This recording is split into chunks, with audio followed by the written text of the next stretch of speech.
Revelation 3647. From the 4th of January 1946. Two worlds. Divine law of love. Divine law requires love, consequently everything unloving is ungodly, it is very distant from God, it is his adversary's part which is entirely without love, and for this reason he is God's direct opposite. God and his adversary rule over two worlds which will always stay apart until the law of love is fulfilled and unites both worlds. Nevertheless, God's power also extends to the world where his law is ignored, because everything in this world emerged from God too. It has merely distanced itself from his sphere of love.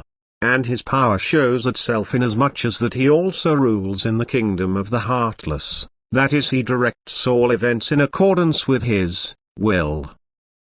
In spite of God's adversary having great strength and power at his disposal, it is nevertheless limited and does not extend to the works of divine creative power, it does not extend to the creations in whom heartlessness was constrained in order to change itself into love.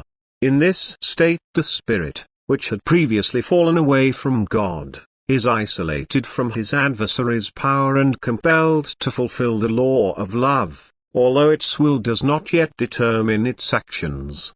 It enables the spirit to cross more easily from the ungodly world into God's world when it is permitted to undergo this test on earth.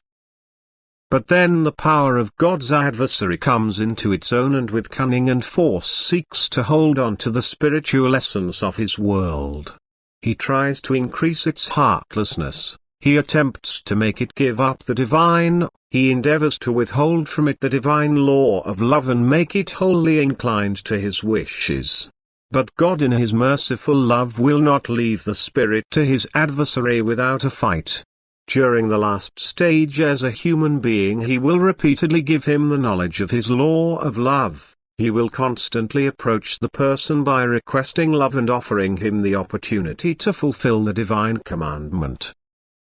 He will present his world to him, either in thoughts or through his fellow human beings, and thus will urge him to make a decision for one of both worlds. And if he is willing to carry out the requirements of divine law, if he is willing to apply love, he will also recognize the right path leading to the kingdom of light.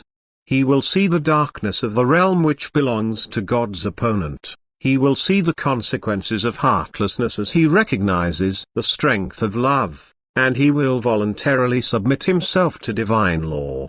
He will shape himself into love and therefore be an applicant to the spiritual kingdom, the world which belongs to God. He will renounce God's adversary in order to belong to God eternally, who is love in himself, because he has become love itself. Amen.